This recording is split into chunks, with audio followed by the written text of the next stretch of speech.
F1 students ఈ కొత్త rule గురించి సోషల్ మీడియాలో చాలా కన్ఫ్యూజన్ ఉంది. నిజంగా ఏం మారిందో సింపుల్గా ఎక్స్ప్లెయిన్ చేస్తా. నా పేరు Vamshidhar. Finance, international student updates and US life గురించి సింపుల్గా ఎక్స్ప్లెయిన్ చేస్తాను.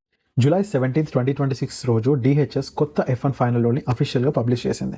ప్రస్తుతానికి ఈ రూల్ సెప్టెంబర్ 15, 2026 నుంచి ఎఫెక్ట్లోకి రావడానికి స్కెడ్యూల్ చేశారు. మెయిన్ చేంజ్ ఏంటంటే F1 స్టూడెంట్స్ యూఎస్లో ఎంతవరకు ఉండొచ్చు, డ్యూరేషన్ ఆఫ్ స్టేటస్ బదులు ఫిక్స్డ్ ఎండ్ డేట్తో డిసైడ్ చేస్తారు. రూల్ ఎఫెక్ట్లోకి వచ్చిన తర్వాత యూఎస్లోకి ఎంటర్ అయ్యే F1 స్టూడెంట్స్కి I-20లో ఉన్న ప్రోగ్రామ్ ఎండ్ డేట్ని బట్టి I-94లో ఫిక్స్డ్ ఎండ్ డేట్ ఇస్తారు. ప్రోగ్రామ్ కోసం ఇచ్చే పీరియడ్ మ్యాక్సిమం 4 years వరకు ఉండొచ్చు అనమాట. 4 years లిమిట్ మీ వీసా స్టాంప్ కాదు, అది మీ ప్రోగ్రామ్ స్టే పీరియడ్కి. వీసా స్టాంప్ వ్యాలిడిటీ వేరు. యూఎస్లో మీ అథరైజ్డ్ స్టే ఎండ్ డేట్ I-94లో ఉంటుంది. I-94 డేట్లో ఉన్న దానికన్నా ఎక్కువ టైం కావాలంటే యూఎస్ఏఎస్కి extension of stay I-539 apply చేయాల్సి రావచ్చు. ఆల్రెడీ యూఎస్లో DBISతో వ్యాలిడ్ F1 స్టేటస్లో ఉన్న స్టూడెంట్స్కి ఈ ట్రాన్సిషన్ కోసం separate extension of stay apply చేయాల్సిన అవసరం లేదు.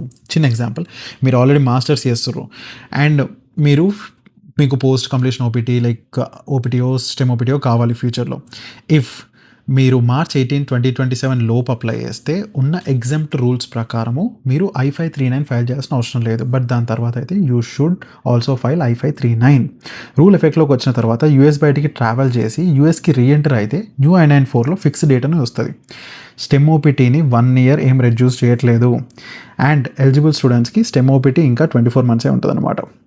రూల్ ఎఫెక్ట్లోకి వచ్చే టైంకి ప్రాపర్గా ఎవరైతే STEM OPT ఫైల్ చేశారో వాళ్ళ అప్లికేషన్ ఇప్పట్లానే ప్రాసెస్ అవుతుంది USCIS నుంచి. అండ్ ఎలిజిబుల్ స్టూడెంట్స్కి H-1B క్యాప్ ప్రొటెక్షన్ అట్లే కంటిన్యూ అవుతుంది.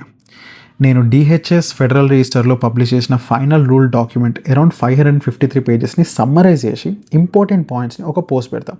సో అప్డేట్స్ కోసం ఫాలో అవ్వండి అండ్ మీ యూనివర్సిటీ DSO గైడెన్స్ని ఫాలో అవ్వండి. మళ్ళీ రేపు కలుద్దాం.